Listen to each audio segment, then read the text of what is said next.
Hey, welcome back, guys. We're up to topic 8.12 of the APUSH curriculum, Youth Culture of the 1960s.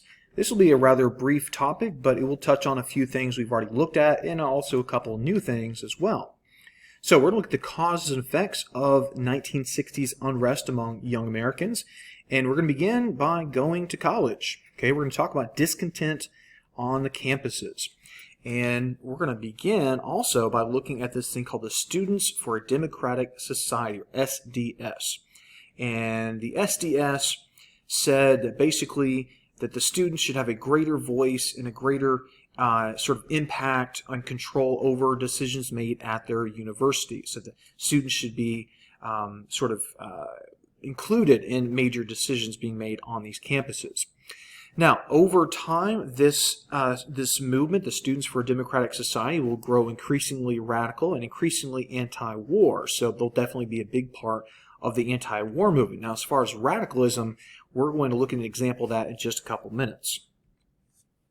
All right, now at the same time, we also have this thing going on called the free speech movement that starts up on UC Berkeley in 1964. UC Berkeley, known as one of the most liberal campuses in America, if not the most liberal in America.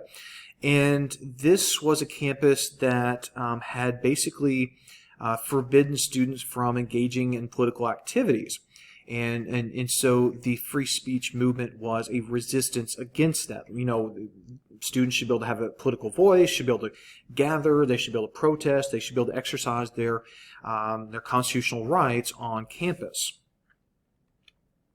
Now, let's go back to the radicalism I mentioned with the Students for a Democratic Society a moment ago.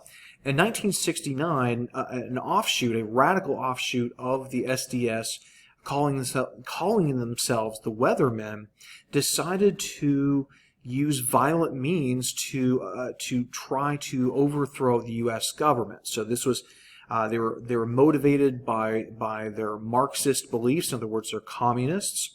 They believed they could overthrow the government, which they felt was imperialist and racist and sexist and all those things.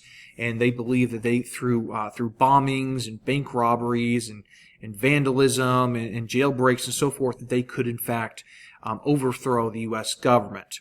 And obviously that did not happen. But they did in fact use violence, which shows you that not all the people protesting the 60s were going to say, oh, no, violence is off the table. Well, no, some of them were willing to go, to use any means necessary, basically, to achieve their goals.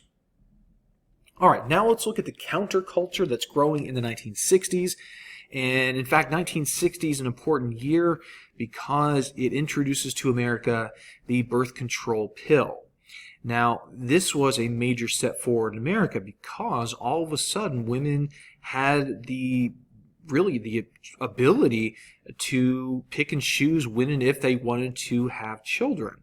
And now all of a sudden, being that sex can be disconnected to reproduction, this gives rise to what we're going to call the free love movement. This idea that kids and young adults are going to experiment sexually, they're going to have relationships, they're sexual in nature before marriage. And in fact, marriage may not even happen. Maybe they'll just kind of go through life going from one relationship to the next. And maybe they'll never have kids at all if they don't want to because the pill gives them that freedom.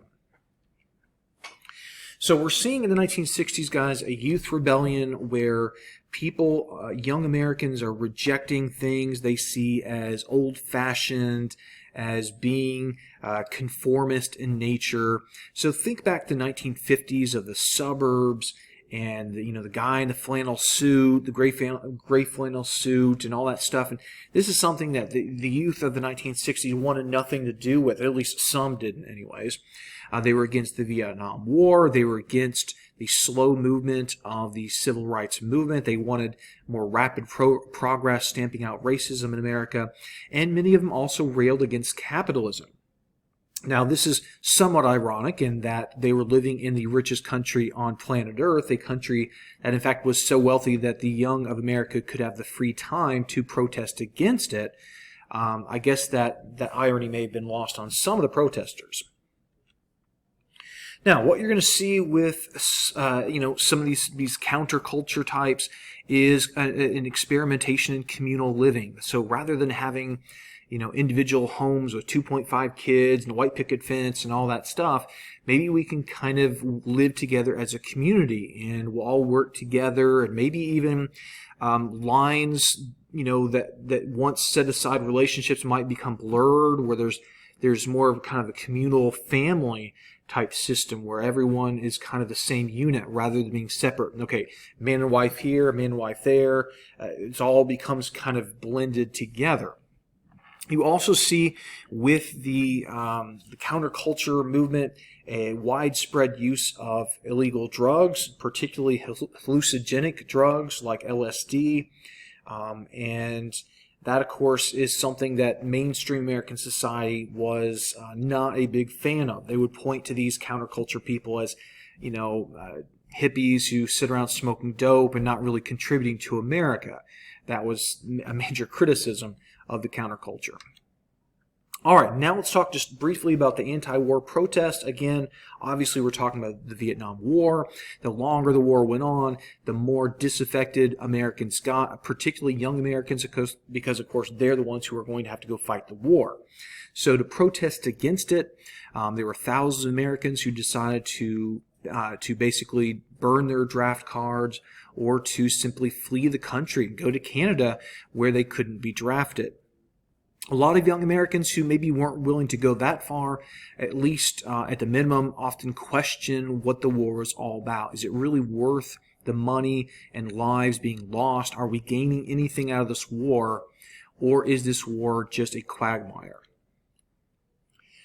Now, you might remember that the government was not always 100% transparent with the Vietnam War, which only galvanizes the anti-war movement because people are becoming more and more suspicious, more and more skeptical about what the government says. The lack of progress, again, the fact that there really wasn't a light at the end of the tunnel is something that just plagues the war effort and gives rise to more and more of these types of protests. Now, another thing we could point to that really sparks a growth in the anti-war movement were news of tragedies, such as the horrific My Lai massacre that occurred in 1969, where U.S. soldiers went into a village called My Lai and massacred, literally just burned and shot to death over 300 villagers. And this was, just almost unthinkable. This is not the way Americans fight wars, and yet here it was on the front page of the newspapers. Speaking of war protests, there was a famous example of this. It occurred on the campus of Kent State in Ohio in 1970. The protests had been a combination of peaceful and also more raucous. And for example, prior to the famous shooting at Kent State, some protesters had actually set fire to a National Guard armory on the campus. So there was a lot of tension going on. The Ohio State National Guard was called out to confront the protesters, and we're not entirely sure why this happened, but the troops eventually opened fire on these protesters, killing 4 and wounding more. And just a really sad, awful moment. And it certainly is just going to increase the anti-war movement, increase people's skepticism and lack of faith in their government. All right, so that was a quick video, guys, one of the quickest we've done recently. Just a quick run through why there was such unrest among young Americans in the 1960s. Again, think of the war, think of the counterculture movement, think of feminism, think of protests against racism, against the war. I mean, all this stuff comes together to form a very tumultuous time among young Americans in the 1960s.